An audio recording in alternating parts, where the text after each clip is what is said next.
Olá, meus irmãos, Deus os abençoe, no precioso nome de nosso Senhor Jesus Cristo. Para mim é um grande prazer, uma grande honra quando chega esta hora, para que a gente possa ter essa nossa conversa. Eu quero continuar a meditar hoje no livro de Juízes, capítulo 6, especialmente na vida de Gideão, porque considero que há um paralelo para os nossos dias, especialmente os dias que sucedem ao dia do profeta de Malaquias 4. Nós temos um paralelo preciso, quando Israel havia se desviado dos caminhos do Senhor e trouxeram para dentro da nação doutrinas falsas e começaram a brincar de igreja. Então Deus se obrigou a entregá-los nas mãos do inimigo por 7 anos. E havia 3 poderes que atacavam a nação. E eles iam para roubar todo o alimento. Com isso Israel começou a se enfraquecer, começaram a empobrecer, crise econômica, crise financeira, até o dia em que eles puderam dar um pare nisso tudo e começaram a clamar ao Senhor. Então Deus lhes envia um profeta depois dos 7 anos, e esse profeta prega a mensagem levando eles ao êxodo, veja, aos dias de Moisés, porque eles tinham as escrituras de Moisés, e eles então conheciam a história bíblica de como Deus libertou Israel do Egito, como Deus os alimentou por 40 anos, e como Deus lhes deu a Canaã por herança, e como que Deus expulsou todos os inimigos que eram contra Israel. Então, Deus vem, através de um profeta, para trazer o povo de volta à fé original. Veja, e o paganismo tinha entrado dentro da nação. Agora, Deus, ele trata conosco como indivíduos. Veja, a exemplo de Jacó e Rebeca, veja, que tiveram 2 filhos, Jacó e Esaú. Um deles era um homem espiritual, o outro um homem carnal. E Deus trata individualmente com cada um de nós. E logo após a mensagem do profeta, então Deus aparece em carne humana para Gideão, revelando-se para ele. Isso é o que a gente chama de a terceira etapa, é a revelação pessoal de Jesus Cristo nesse tempo em que nós estamos vivendo. O grande mistério do 7º selo, os misteriosos 7 trovões vieram revelar, veja, a encarnação da palavra, Jesus Cristo como sendo o mesmo ontem, hoje, eternamente, através do seu corpo, que é a igreja. Então Deus vem a Gideão, veja, e o profeta o chamou de um homem escriturístico, porque ele queria um Deus escriturístico com sinais escriturísticos, porque ele tinha ouvido a mensagem do profeta, e ele então conhecia aquele Deus, com aqueles sinais. Então Deus veio a ele e o chamou de homem valoroso. Ele disse ao profeta que a razão pela qual ele foi chamado de um homem valoroso era porque ele era um homem escriturístico.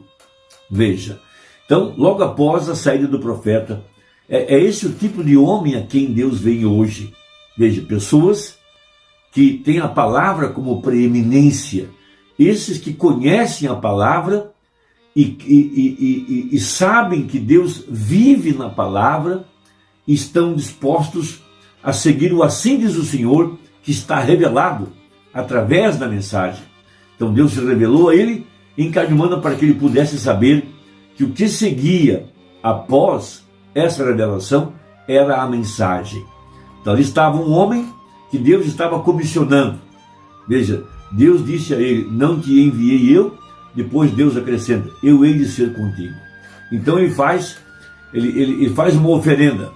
Ele oferece um animal em sacrifício, pães asmos, e traz ao anjo e põe sobre uma penha. Veja, logo o anjo tocou com o cajado sobre aquele sacrifício e saiu fogo da penha e consumiu o sacrifício.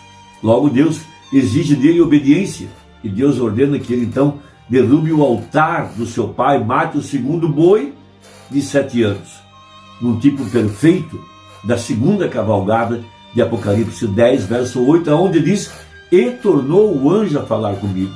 Veja, agora o anjo ordena, João, vá até, toma o livro e come o livro. Então João foi, tomou o livro, comeu, era doce na boca e amargo no ventre. Logo o anjo disse, agora reprofetiza, prega de novo a mesma mensagem, aquilo que está no livro. E essa é a nossa comissão. Veja, é a esse tipo de homem escriturístico que Deus vem hoje. Esses que estão continuando a mensagem que já foi pregada. Veja, o mesmo padrão Deus seguiu com Josué após os dias de Moisés. Quando Deus disse a Josué, assim como fui com Moisés, assim serei contigo. Tão somente, não te desvie, nem para a direita e nem para a esquerda. Persista em ler, medita dia e noite neste livro. Este é o padrão. E isso é a mesma coisa por toda a Bíblia.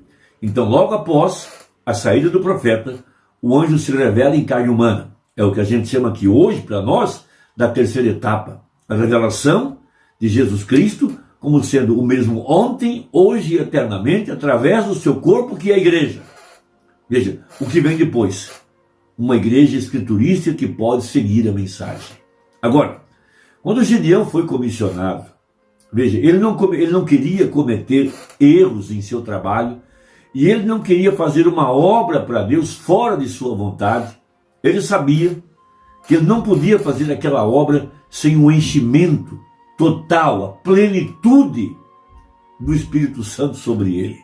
Veja, mas ele também queria que essa mesma unção estivesse sobre aqueles que ouviriam a sua mensagem, que seguiriam a sua liderança, esses aos quais Deus levantaria ao seu redor e reconheceria que ele era ungido e que então seriam os valentes de Gideão. Por isso, temos o mesmo padrão em Davi. Veja, Davi foi ungido por Samuel. Logo, aqueles homens que eram gentios, que começaram a seguir Davi, sabiam que ele era ungido. Então, veja, essa unção, veja, que Gideão buscava sobre ele. Ele não queria fazer uma obra fora de sua vontade, como já disse, ele não queria pelejar sem estar revestido da plenitude do Espírito Santo. Veja, então ele coloca um velo de lã lá fora e ele faz um teste e pede a Deus para que toda a terra estivesse seca, mas somente o velo de lã estivesse molhado de orvalho. Na manhã seguinte, ele se levanta, toma o velo de lã e percebe que toda a terra estava seca, mas apenas o velo de lã estava molhado. Ele espreme a água e enche um copo daquela água. Veja, ele pôde entender com isso que Deus estava preenchendo ele com a totalidade do Espírito Santo.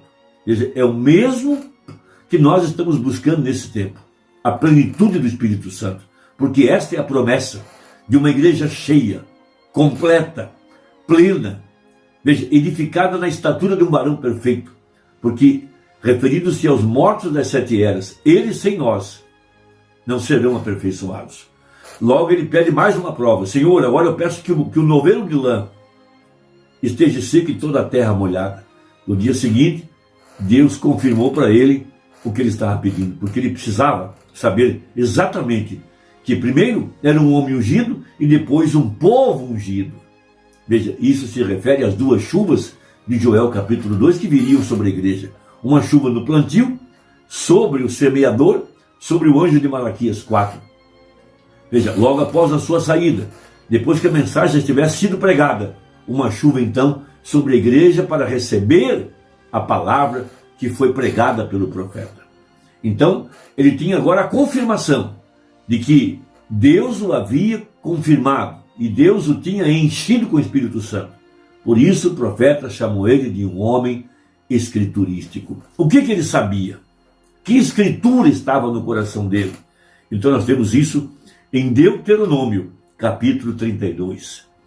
Inclinai os ouvidos aos céus, e falarei, e ouça a terra as palavras da minha boca.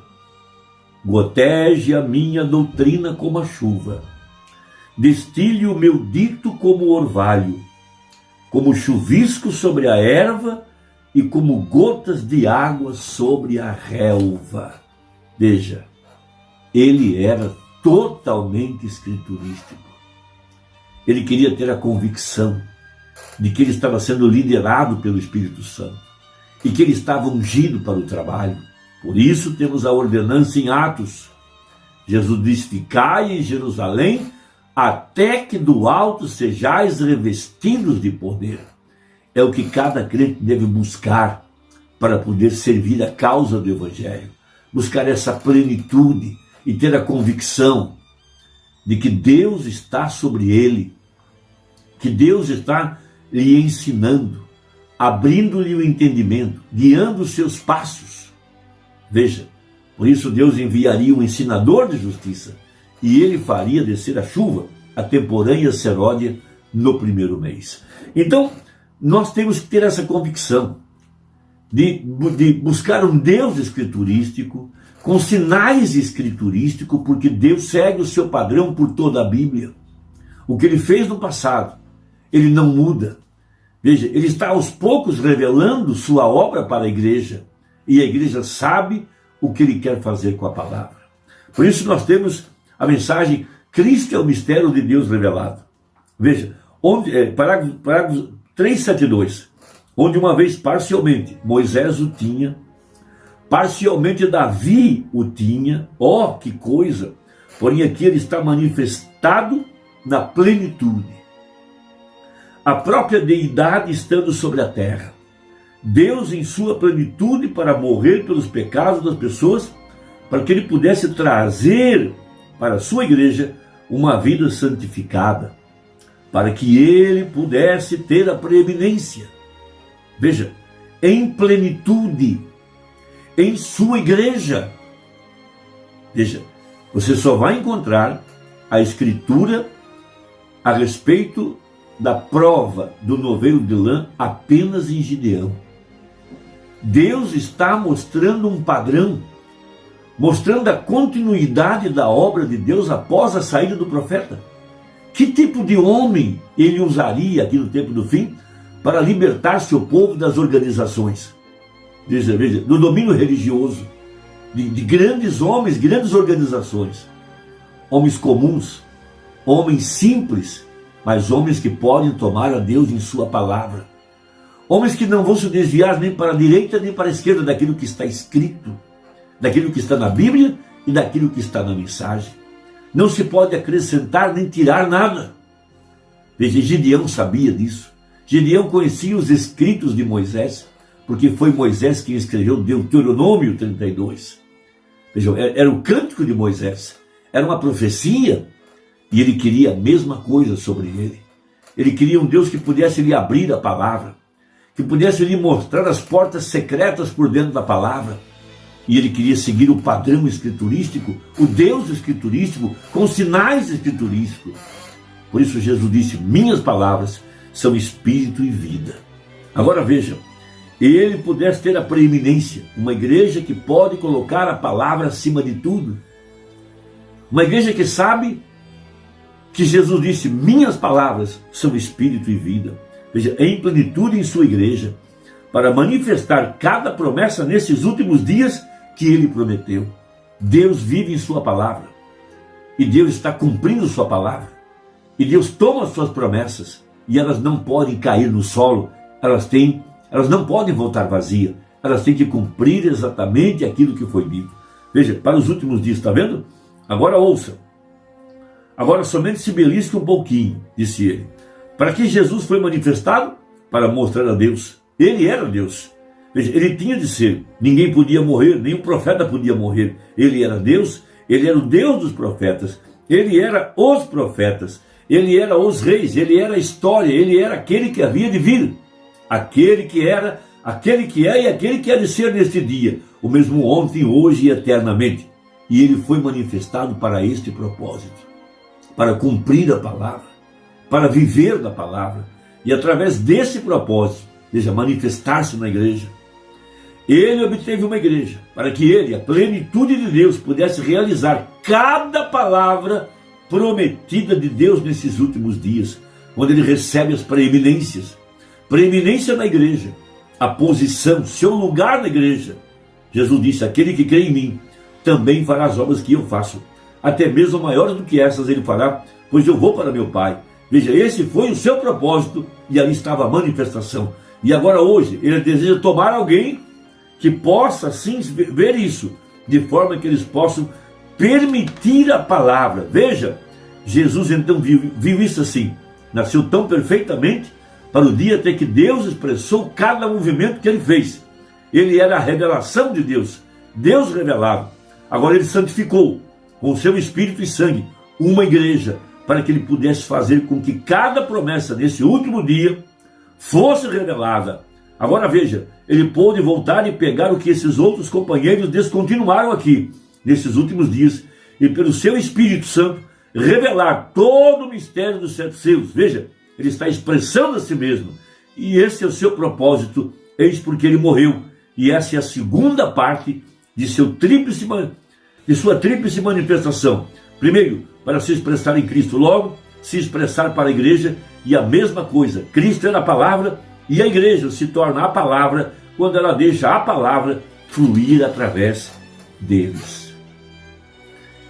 Que Deus te ajude, que Deus te abençoe, espero que tenha ajudado.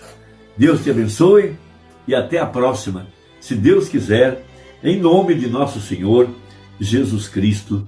Amém.